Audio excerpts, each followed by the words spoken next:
A very good evening to all our viewers. With immense pleasure, we would like to welcome you all to another spectacular episode of Not Just an Architect. Today's session is sponsored by Fenesta Better by Design, India's number one windows and doors brand. Our star guests for today are a lovely couple from Delhi, architect Sheela and architect Rajeev Lunkad. Let us find out more about this creative couple from our hosts, architect Ketan Jawdekar and interior designer Ketan Sheth. I hope this session is inspirational and motivational for all our viewers. Before we start the session, we would like to present a short AV and thereafter, Ketan sir will be taking it ahead. Thank you. We are Fenesta, India's number one windows and doors brand.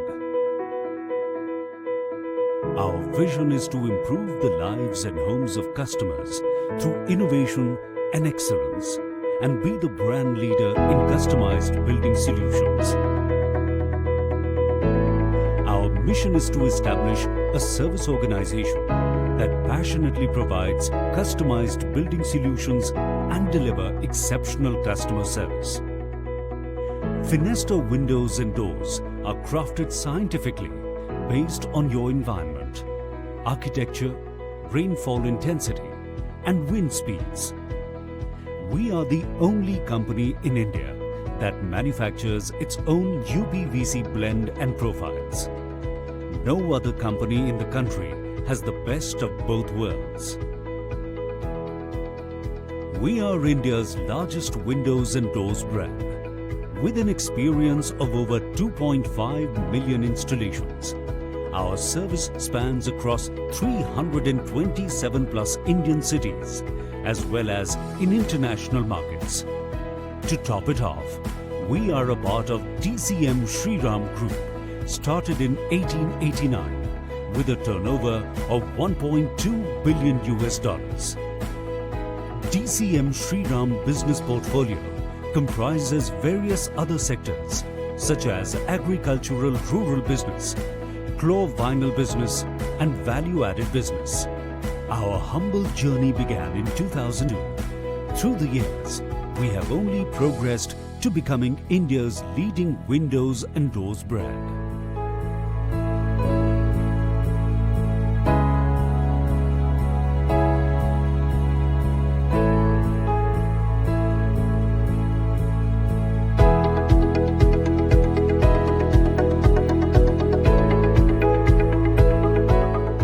So what are the benefits of installing Fenesta in your home? Simple. You get noise insulation, dust-free interiors, negligible maintenance, special features to keep out rain and storm, non-toxic lead-free, energy efficiency, better AC functioning, low electricity bills, and lots more. Our Fenesta product range consists of UPVC windows and doors, aluminium windows and doors, internal and designer doors. The aluminium product range consists of the Ultra Luxury series, which includes slimline slider doors. Slimline sliding doors offers minimally visible aluminium sight lines, which maximizes the view you get. With a great balance of functionality and style, these aluminium doors add exquisiteness to the facades they are used in. Lift and slide doors. Huge doors with easy gliding motion on feather touch rollers. An extra layer of polyamide is added to ensure superior heat insulation. Not to forget the sheer beauty of this door. Slide and fold doors. These doors can open partially for easy access or wall to wall for an unobstructed view. The Super Luxury series include slider doors, a perfect harmony with modern architectural design and functionality. These slider doors are sleek and practical for everyday lives. Slider windows. These have the lightest sliding system which is very easy to operate. It offers ventilation as well as an unobstructed view. Casement doors. These doors offer clear views of the other side, and its picturesque profile makes it a preferred choice for many. Casement windows. A very popular design for many homeowners. The simplistic design and customized styles can elevate the aesthetics of any space they are installed in. Tilt and turn windows. The epitome of versatility in design. Tilt the window to receive controlled ventilation and turn to open it in a conventional manner.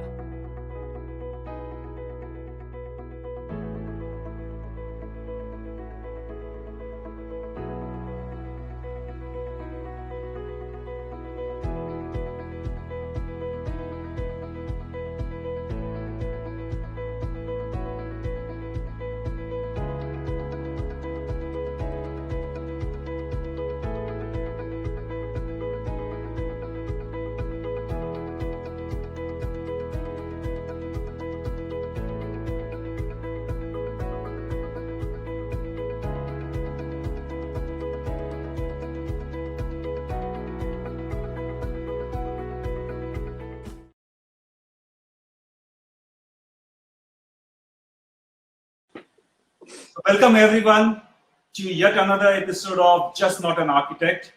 And this evening we have with us a lovely couple, Sheela and Rajeev Lunkad, who are just not an architect, but they are into creation.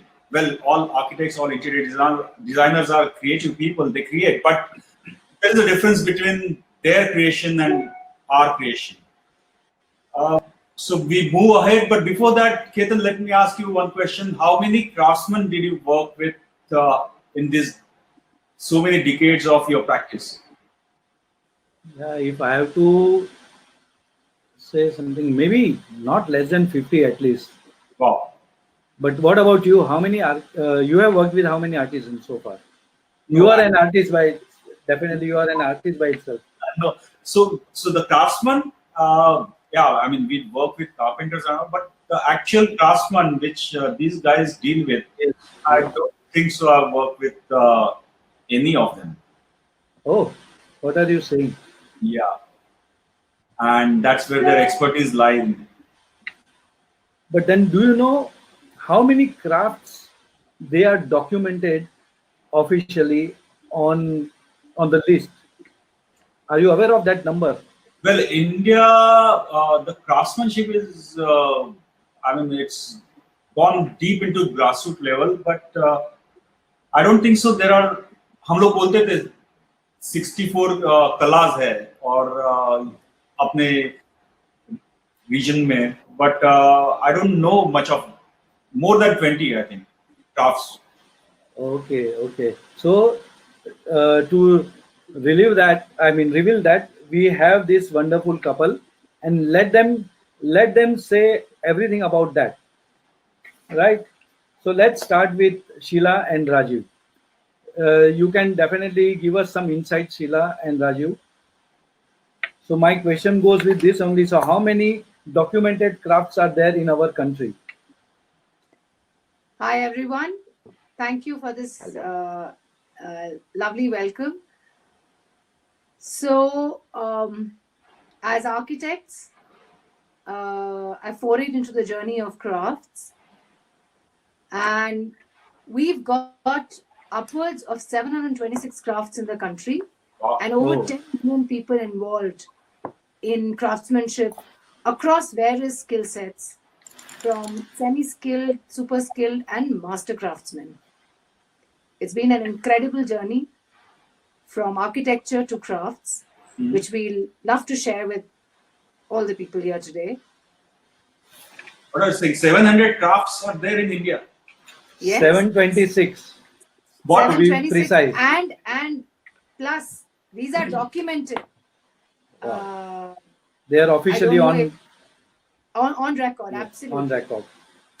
And today it is possible to engage with them, dialogue, and work with them, which has been the greatest joy that we've experienced in all our 2 decades, which is what we hope to share with the new project that we've been on, a tech platform called Direct Create, which enables makers, designers, artisan craftsmen, and markets to meet, collaborate, and co-create. Sheila, here my question comes. We need to really understand your entire journey. And what is Direct Create? Can you please brief us from your journey, since you are already, both of you are an architect and you chose to select some different path. So can you just explain us your journey from beginning? How you started? What is, after becoming an architect, what was your first move? So it's a very interesting question, Ketan.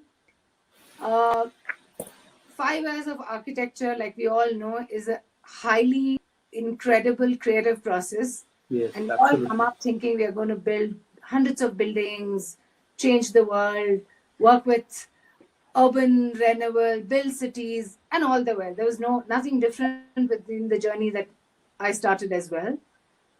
But in the initial years post architecture, both of us ended up working with Mr. Rajeev Sethi. That was our introduction to craft. It was a very interesting phase. I started with architecture of his own house, which I built for about a year and a half. Wow. And as we were building that house, there were a whole lot of other international projects that Rajeev Sethi's studio was involved in way back in 2000 and 2002. So both Rajeev and me had the good fortune of having worked under his agentship, and it also gave us extreme exposure to people across the world who had the ability to do things with their hands in terms of craftsmanship, ideation, and creating innovative products for daily use. Post my foray with Mr. Sethi, we both worked on the Smithsonian Folklife Festival, the Barcelona Festival, and a whole of other projects across the world. Yeah. So can we have a look at your collaboration with Rajeev Sethi? Do you have some pictures or slides to share? Images, video, whatever you have. Yes. Yeah, we can move shift to the slideshow if you can. Yeah. So the movement from architecture to crafts is, in our opinion, a very seamless journey. And it's a wonder why crafts is not really taught in our architectural system. One of the very interesting projects was the Silk Road Silk Road Festival, which was on the National Mall at Washington, D.C. in 2000.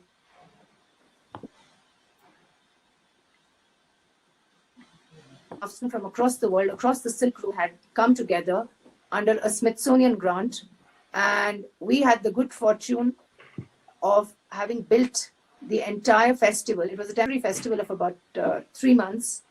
Oh, that's quite long. Temporary for 3 months is a quite long period. Yeah.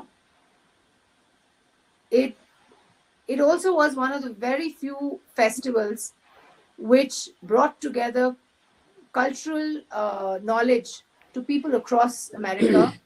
And it had the maximum footfall, is what we know of, enough press. But what was really interesting was meeting, interacting, working, and creating an atmosphere where musicians, artists, potters, ikat workers, the Baluchistan, carpet weavers, Kazakhstan, and Damascene work.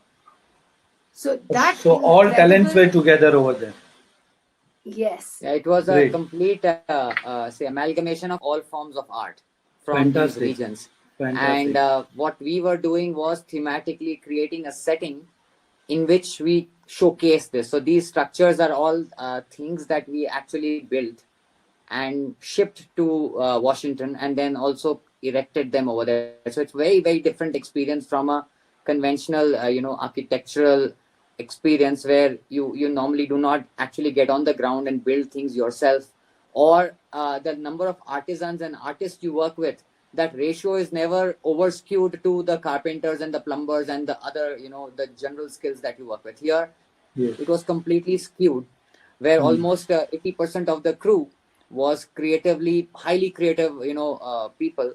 And when you work with them, the skill set that, like this screen, what you're seeing here, this Yeah. structure, which is 30 feet tall, is actually built by pasting kite paper. This is Oh. all collage using kite paper done by art students from different colleges under the mentorship of a master craftsman. So it creates a incredibly layered structure. You can go right up to it and you would see the layers of what's happening inside. So this kind of, the entire project changed the idea of, what is context. Like this tent, the patterns on the tent are from Uzbekistan carpets, and then it's painted on plastic flecks by artists to create the pattern. So first you research on the carpets, then you understand the craft traditions, and underneath it is a demonstration of Uzbek craftsmen. So it's very real in terms of contextualization, how we refer to history, how significant these contributions can be in creating something which is not really just a print button. Like, for example, this particular structure is the actual screens which are hanging are digitally printed, but the structure is entirely built with bamboo. And all these Okay. layers of intersections and the way the bamboo is tied, the kind of structural system we use, exporting a structure made in bamboo from India, installing it in US, it's again 35, 40 feet high, getting structural safety clearances for traditional structures. So you interface with all kinds of people, which in conventional vocations it's not done. So that was one project.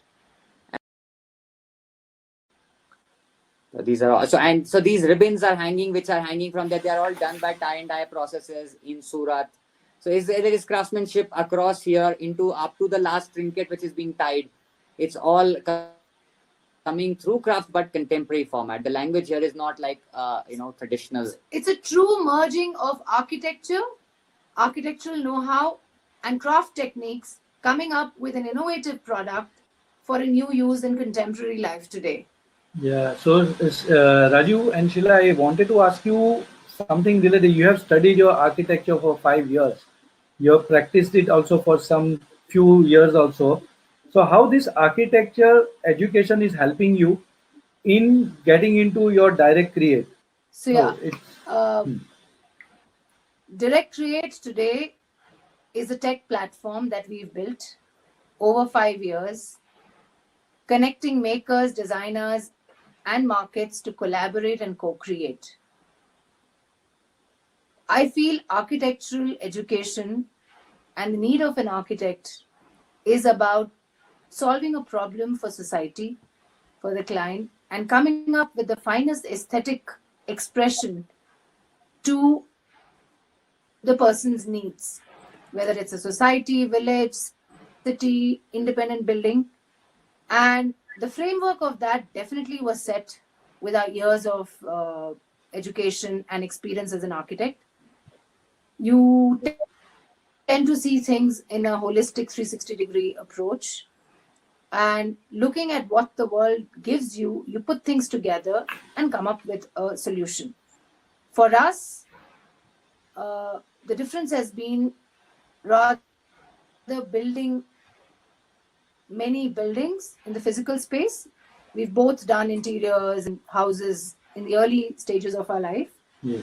But as we journeyed into the second rung of professional life, we have both individually and collectively worked towards larger projects involving crafts and craftsmen. And that today has been the culmination for Direct Create, where we have 2,500 people on our platform with fantastic skills, knowledge, expressions that everybody in the world can access, collaborate, and co-create.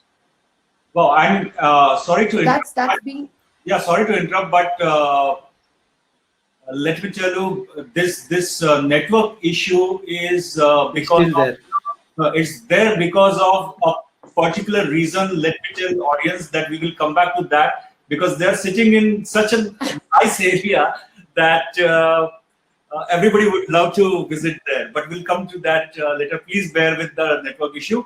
And you're saying, Sheila, about working with artisans. And Rajiv, I know that while our EC, that alumni meet was there, we had visited Jal Mahal and you had curated the whole Jal Mahal process.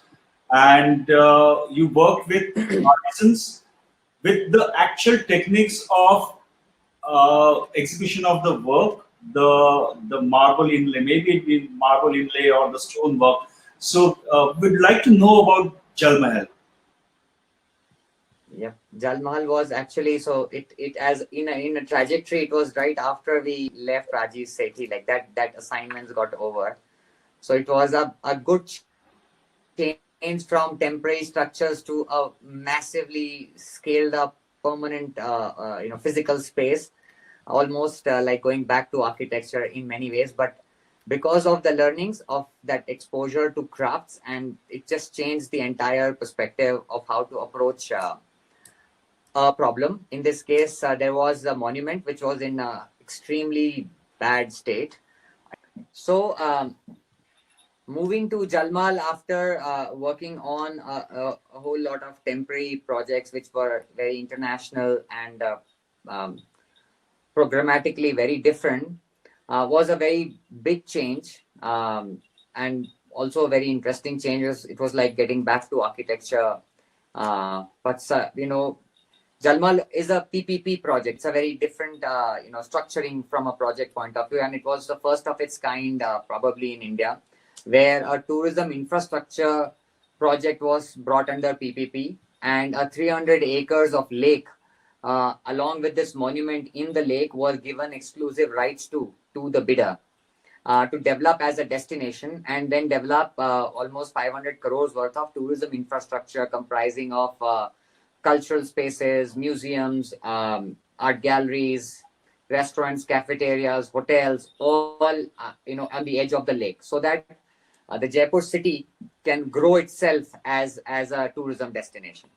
So that is the context in which we started working.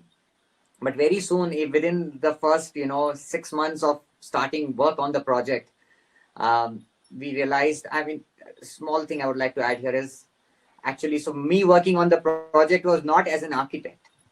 I was not, but I was the project director. So I was in an administrative or a client position, and not as a designer working with my own hands. So we built a team. But the learning of an architect came in extremely handy. And I think that's what got us to solve so many problems, which otherwise looked like impossible from a project perspective. So the first biggest problem of course was the lake, which was a sewage dump. It was so depressing that nobody could think, you can invest even a crore next to it. It was that bad in state. And then there was this monument, which was in absolute shambles. So there was nothing inspiring about the location. Everybody felt that it is beautiful, but something should be done to it rather than, something amazing is here. So we started work from there, trying to find solutions to the problems. The lake itself, of course, at that point, I'm talking about 2005, 6, 7 period. There wasn't a known record of a lake being restored in the country, and not of this size. We had stories about some 5-acre pond and a 10-acre pond being restored, but a 300-acre urban lake being restored. So there were no expertise that were available off the shelf to us that, just follow this path and let's just put up a sewage treatment plant and the solution will happen. It was not simple at all. And similarly for the monument restoration, also there were amazing challenges from the point of view of, it was called Jal Mahal, but it was not a palace like all palaces are. It was just a pavilion which had a garden on top of it, was meant to have a garden on top of it, and no living quarters.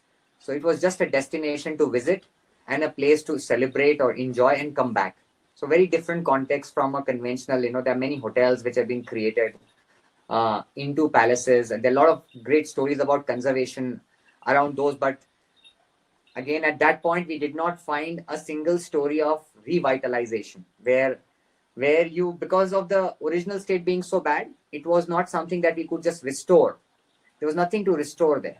It had to be reimagined as what it might have been, and that required engagement with history. That required, looking at all the crafts that existed, not just the architectural crafts, but artistic crafts, material crafts, inlaying, engraving, the entire material palette that Jaipur had. We had to revisit that palette from a visual aesthetic perspective, also from a material and craftsmanship perspective, and then come up with a new vision for it. I think we can see that in the video.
So, like you'd seen in the video, how beautifully the environment has actually responded. Nature has shown itself, shown the path after the restoration work. This video is shot almost 10 years hence. It's like last year is when we actually shot it.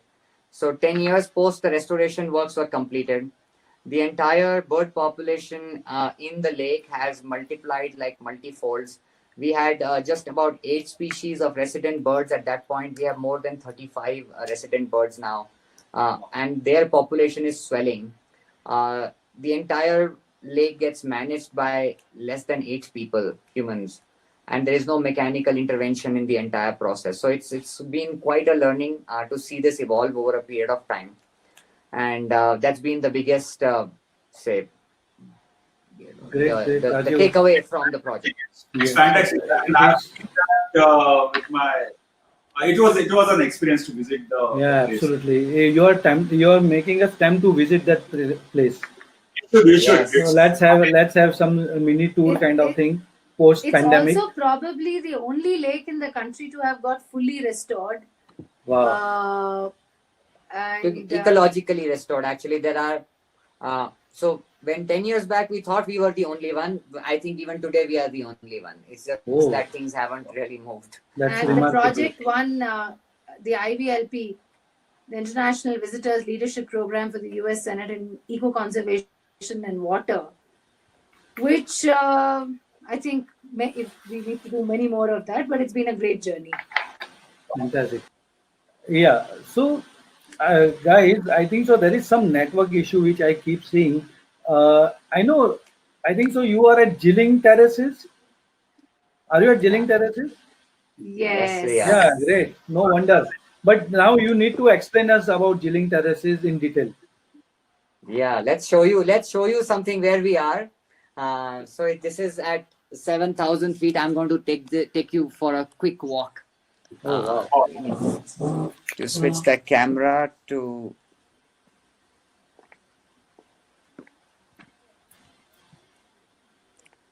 So that's the place where we are.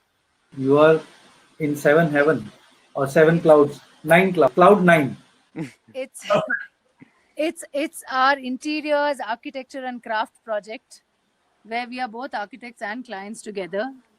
Wow. At an altitude of 7,000 feet, it's a hospitality concern with about 6 rooms, Wow. bringing sustainable and equitable livelihood to the people in the villages around. That's what we've built over 5-8 years. So how big is this land? The land is pretty large. It's about 45 acres.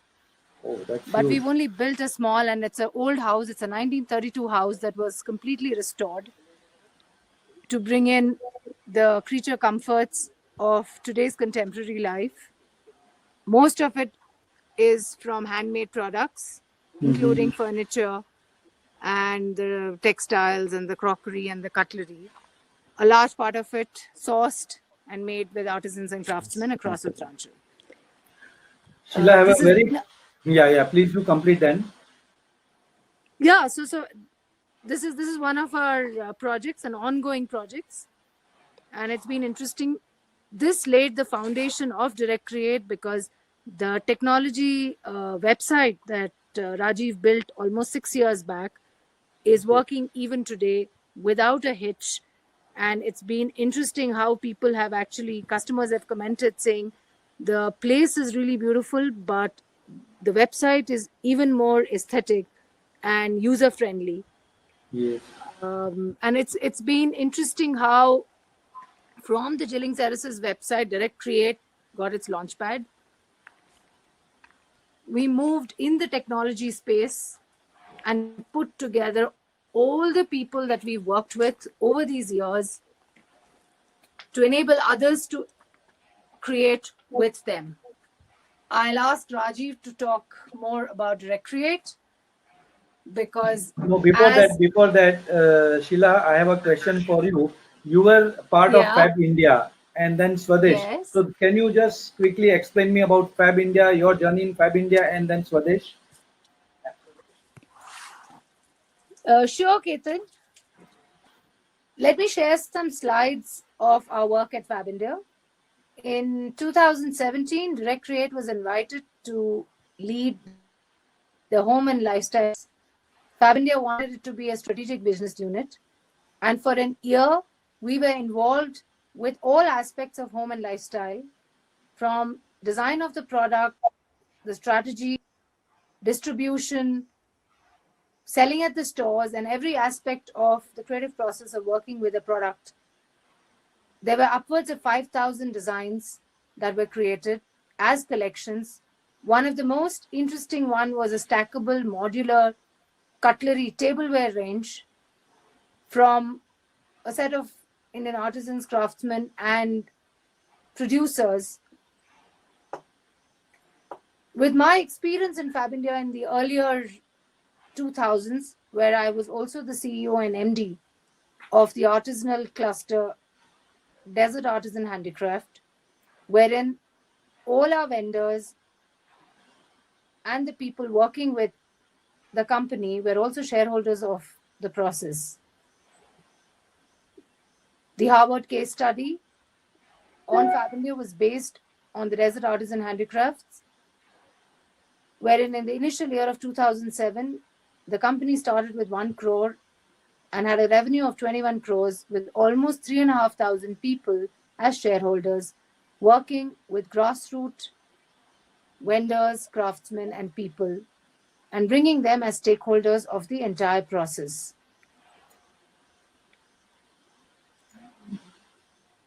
That's amazing. That's amazing. So, okay, this was wonderful about Fab India, Sheela. Rajiv, what is about this Swadesh Bazaar? Can you please throw some light on Swadesh Bazaar? It seems to be quite Yeah. interesting. Something to do with Reliance, right? Right. It was so immediately. I mean, Fab India is India's largest retailer of the craft sector, and immediately after that, we were approached by Reliance Retail, which is country's largest retailer, Yes. with an ambition to start a new retail format around crafted products.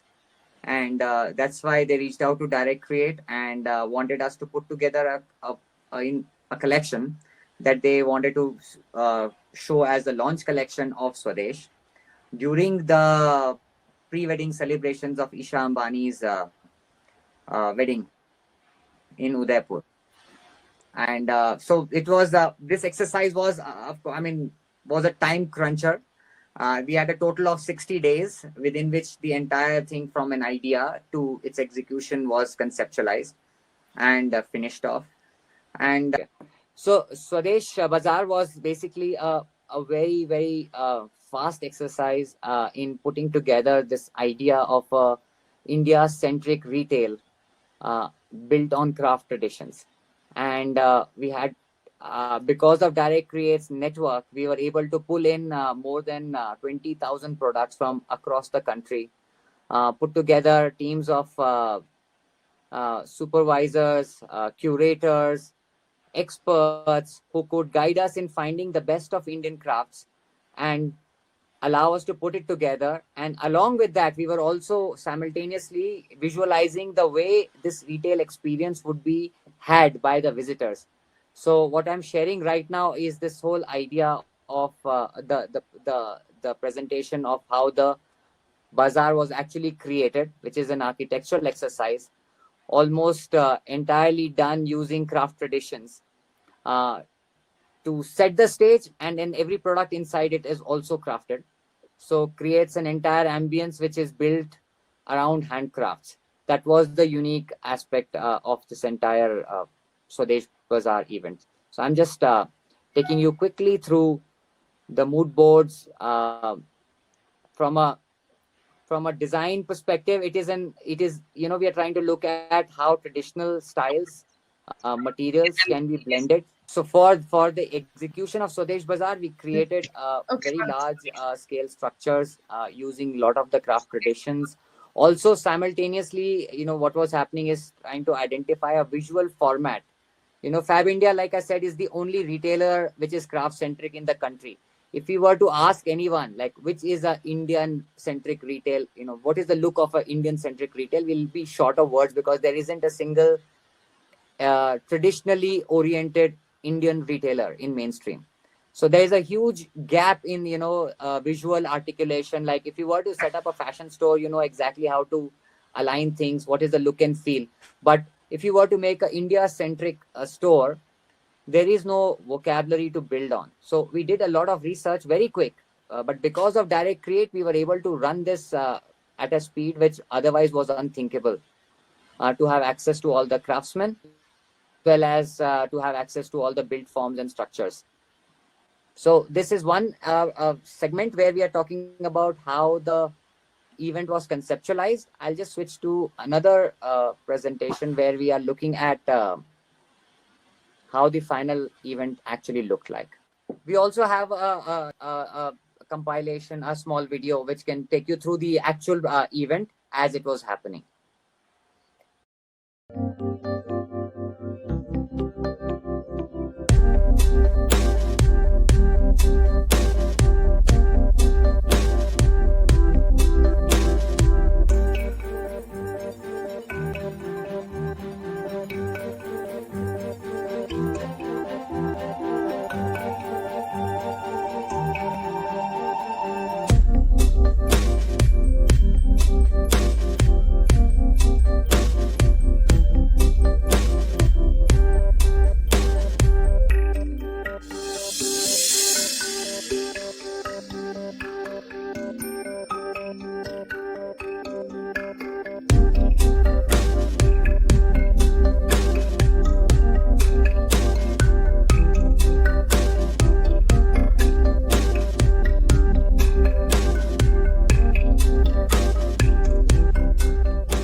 What was really exciting about this project was we were able to explore and bring up an absolutely brand new Indian aesthetic, which has a resonance in contemporary lifestyles and between the highest echelons of world society. So it was very interesting to have murtis sitting along with fashion products and in an architectural setting, which was our takeaway from this particular project.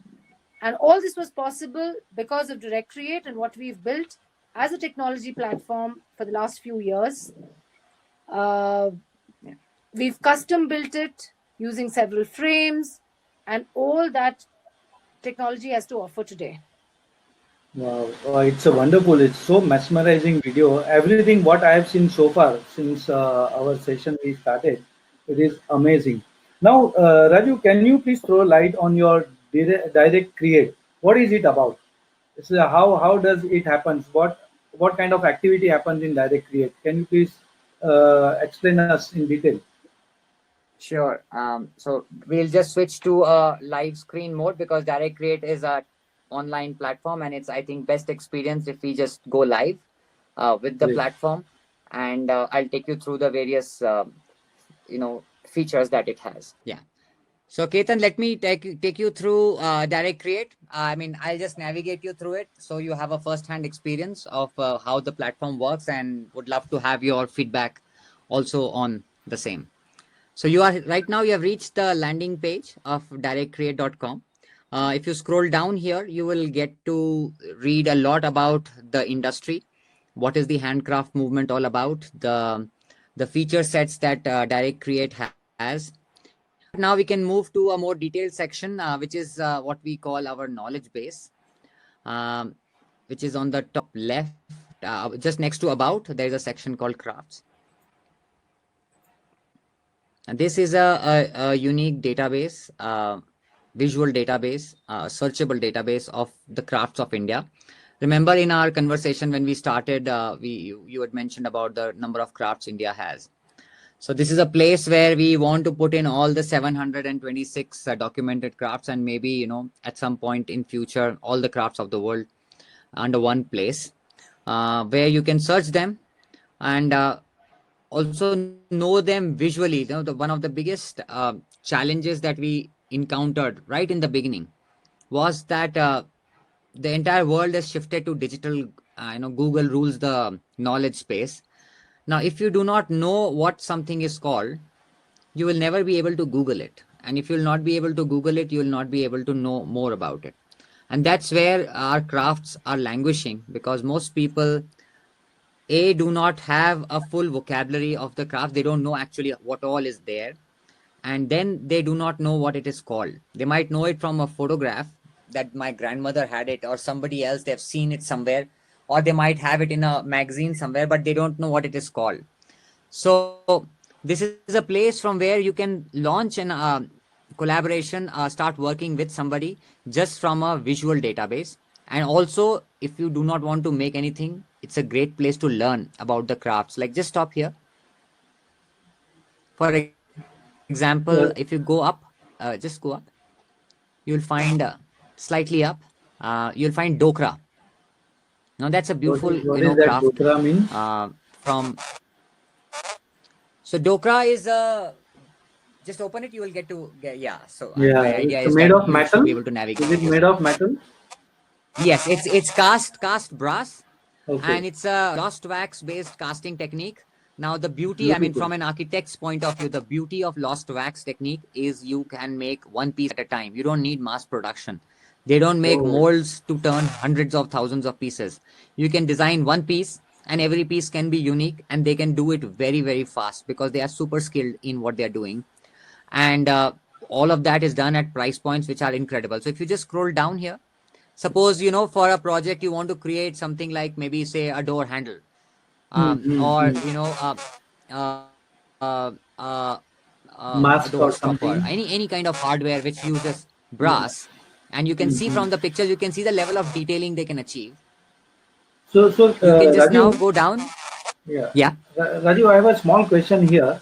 So these are readily available? Is it like we can buy off the shelf, or how it has to happen? What is the minimum quantity order we have to make? Correct. That's a wonderful question, and that's actually a idea that we have been, trying to create a counterpoint to. So the craft, like industrial producers produce things in thousands of. I mean, the way industry works is things are produced upfront, then they are stocked by stockists, and they are sold by retailers. So you can go off the shelf and buy it. Okay. Now the craft industry does not function like that. These are people who are individual producers, and they can make whatever you want. Okay. But they don't stock, they don't maintain large quantities of stock that you can order ready-made. They might have some quantities at some times. And this is the biggest reason why we do not see large format retail stores, dealing in crafts, because, they want to buy off the shelf, and people do not produce off the shelf. And Direct Create platform is probably the first of its kind in the world that allows you to approach the entire supply chain in a very different fashion. Something which is very fashionable today is to source sustainably and to source with right material producers. And this is exactly what, we do. Like here, if you like brass casting and you want to create, say, an impact in a tribal neighborhood, on the top you see a green tab which says collaborate. Yeah. And just click on that. So with just like this, it's a simple click of a button, scroll down, and you can now, with this button, you can launch a collaboration about a project which involves Dokra craft. You can upload your details, any ideas that you have. Say if you have a door handle and you have a sketch of it and dimensions of it, just upload that over here, put in your note and send it to us. And from Okay, here, great. our team will be able to get back to you, and you will be able to engage with a craft that probably you just got to know, 5 minutes back. You will be able to launch a project or get a custom made product created by the authentic craftsman for you. This is the starting point. It is so simple. And this is what we have worked towards, is to make this entire transition very, very easy. This email comes to us, and then our merchandising team reaches out to, we have more than 15 Dokra craftsmen with us. So we will reach out to all of them saying there's a project, and then they can get back to us saying that we are looking for some, we can do it, we have time, or, whatever. And So one can then start a project. So this is one it's way of a approaching it. great process. And these are all handmade or it is all machine made? No, they are all handmade products. All handmade. Okay. So there is So a lot of there is an amazing depth of knowledge over here, which is more than 1,000 years old in terms of development and evolution. Some levels of mechanizations have come in certain areas. Like for example, thread making is now done more on machines than hand spun thread is very little, like khadi. So few Right. levels of automations are there, but the final end product has a distinctive handmade quality to them, and typically more than 50% of the process is handmade. Oh, so here I want to So understand, Rajiv, if it is completely handmade and they are all wonderful, but how does it happen? Because suppose if I want to order 50 pieces, then they all yeah. will be of the prototype or there will be some variation since it is handmade. Yes, so that's another very critical step of any customization, like especially for architects and projects. If you are ordering something, you would like to have a complete control on Correct. the quality and finish and everything about that particular product. So here, if you go again, I will take you to another tab, which is on the top right next to shop. There's another tab called collaborate. Mm-hmm. Yeah, just click on that, and design. So through Maker Designer and the products, create an order form. Open the order form. Next one. Yeah. So this is a specialized order form that we have created to capture orders for any product. So here, if you want to start blank, you can start from this form. If you scroll down, it captures every aspect of the ordering process, including prototyping, multiple rounds of prototyping, Mm-hmm. cost, payment methods, how you want to, actually clear the project, what is the timeline you have in mind, etc., etc. Like, it's a very comprehensive form. And through this form, in one single step, we are able to standardize the communication between the designer, like you, and the Yeah. thousands of makers on the other side. So every time a order form is filled up on Direct Create, the maker Mm-hmm. receives information in a standardized format, not So Raju, different formats every time. sorry to interrupt, but I have a question. Like, Yeah. I'm going through all your crafts and this thing. Now, I have designed a leather bag. Okay, now Yeah. it's very difficult for me to like I've designed it in Mumbai, and it's Yeah. very difficult for me to go to a manufacturer and sit with him and explain the whole thing and the smallest details and everything. So if I want to launch my query on your platform, how does it work? Yeah. So will it go to all the leather manufacturers, or we have uh, the So there freedom to are choose? two ways. How does it work? Ketan, there are two ways of doing this. It's a great idea to actually. I'll show you exactly how to go about it. So if you go in the search here, in the craft section, in the search, just type leather.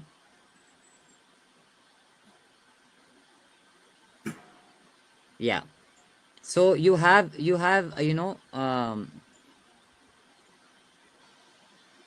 there are 3 search results for leather. I think we have skipped. So these are all the leather producers which are on the platform. This is one way of navigating it. If you scroll down here, so suppose you are looking for a bag, for example. So you see a bag maker here, Akriti, Yes. and there's another one from Jodhpur just below that, Yeah. Devendra Chauhan. So they are the So manufacturers. you can click on whatever looks. Yeah, so this is exactly what I was coming to. There are different scales of producers on the platform. There are small, like individual craftsmen.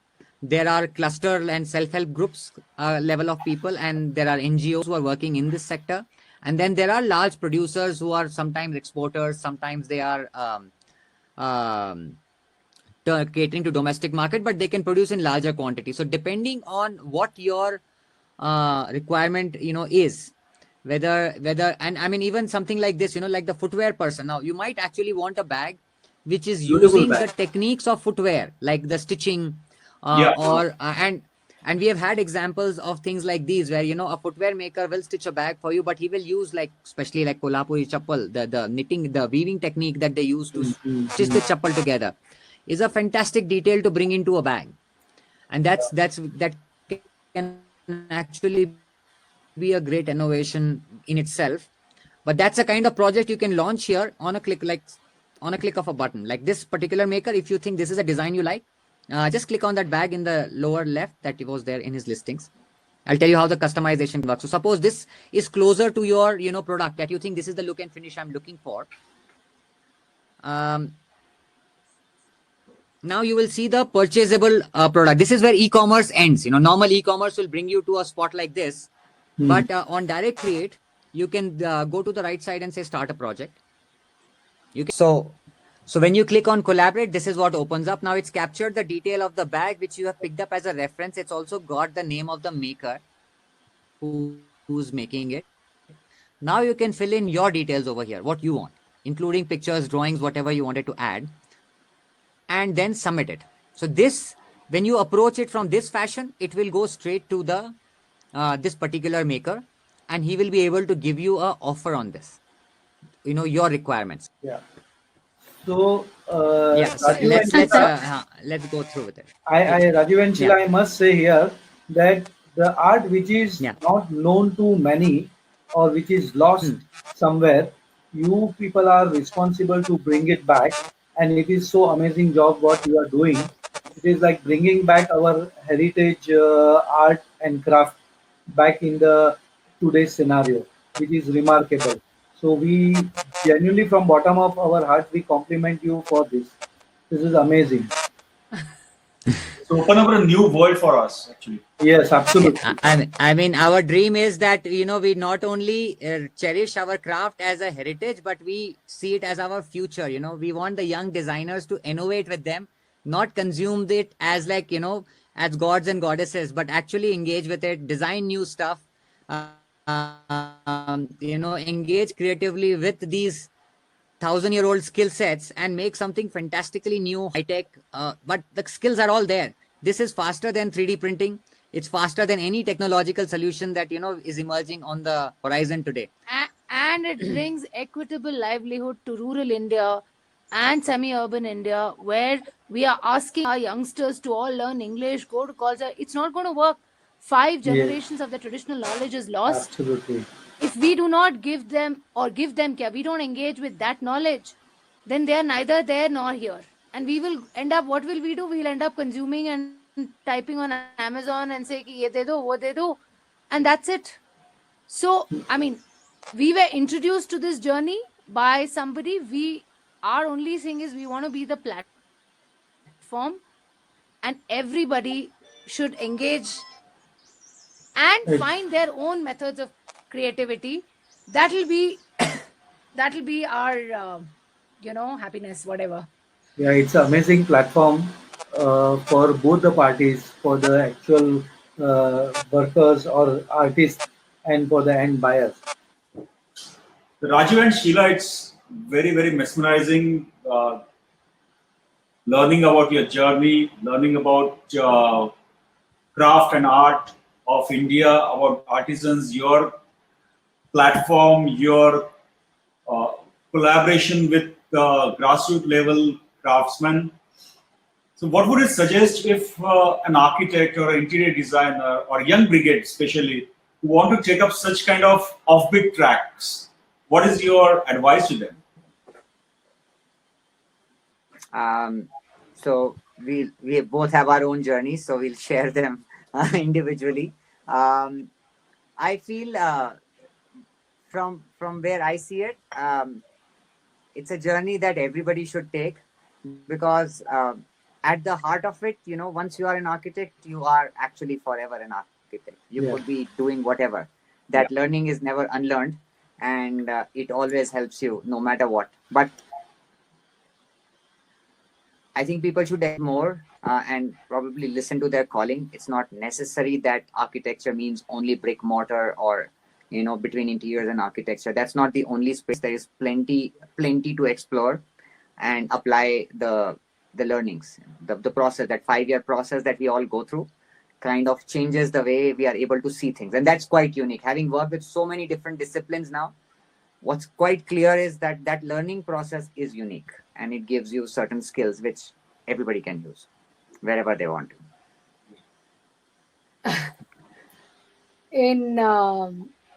In my, as of my understanding and my advice to youngsters, architecture is a very nourishing education and career. It brings out and helps you develop your innate qualities. So whatever makes one happy and creatively engaged, one should pursue it.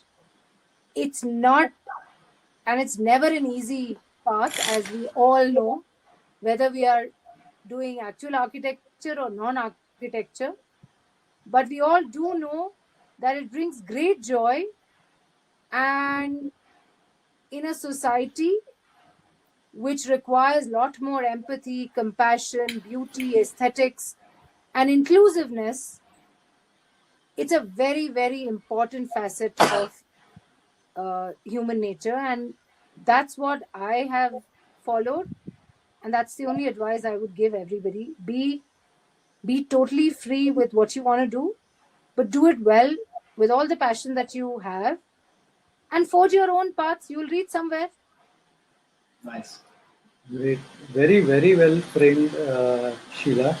I like the word which you said, the person whom one can creatively, who can keep engaged, he or she can keep engaged and keeps him or her happy. So, friends, this is what we have really understood about Rajiv and Sheila. It was wonderful insight from both of you, and very happy to know that you are doing wonderful job. In spite you have taken a formal education on architecture, you still moved to another stream, another path, which was quite remarkable. It requires a huge amount of guts to do it, and you have done that, and you have proved also yourself. This is something very interesting. So thank you so much, Sheila and Raju, to be on our show. And we thank our presenter, Fenesta, and Ketan, thank you so much to be a part of this show as my co-host. Thank you, Karishma, and entire team of IDEC. Thank you so much. Thank you, everyone. It was Thank you, everyone. fabulous speaking to you. Yeah, lovely. Great. Have a Thank good you. day. Thank you. You too. Bye-bye. Bye. Thank you.